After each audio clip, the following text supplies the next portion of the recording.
cette partie, Emmanuel Milimono, on parle de l'hôpital Donka, quid de la subvention de l'État? Le Conseil national de la transition, lui aussi, s'est posé cette question parce que on avait brossé hier quelques éléments par rapport à ça lors donc du vote du volet dépenses de la loi des finances rectificatives 2023.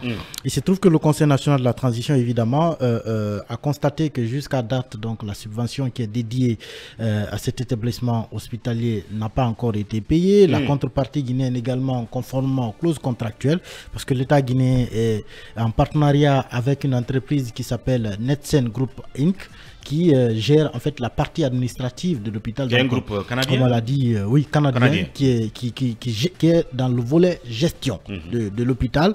Et ce partenariat prévoit donc que l'État doit payer une contrepartie au fonctionnement de l'hôpital. Jusque-là, cela également n'a pas été fait par l'État guinéen. Et également, on parle de transfert même de certains services au niveau de l'hôpital. Donc la non mise en service de certains compartiments de l'hôpital qui fait que d'autres services sont encore en dehors donc, de Donka.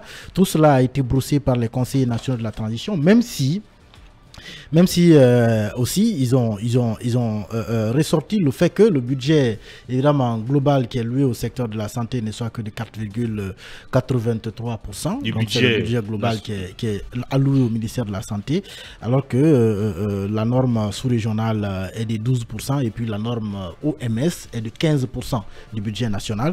Donc en Guinée, on est à 4,83%. Est-ce que cela explique pour autant le fait que l'État soit dans l'incapacité de payer donc ses parts dans la gestion de cet hôpital? Toujours est-il que avant que l'on ne passe à ces modes de gestion donc transférés à une structure externe, l'État payait sur la base d'une concession. Et vous faites bien de poser la question à Emmanuel, elle restera posée.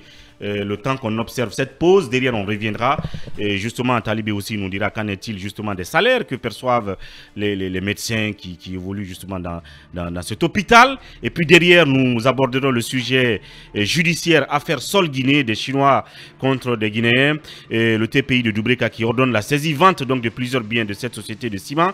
Ousmane Gawal Diallo qui sur les médias étrangers dit ceci: si Selou Dalein sait qu'il n'est pas coupable de quelque chose, qu'il rentre au pays pour se défendre. Derrière, on parle de tout ça et gardez donc votre position d'écoute.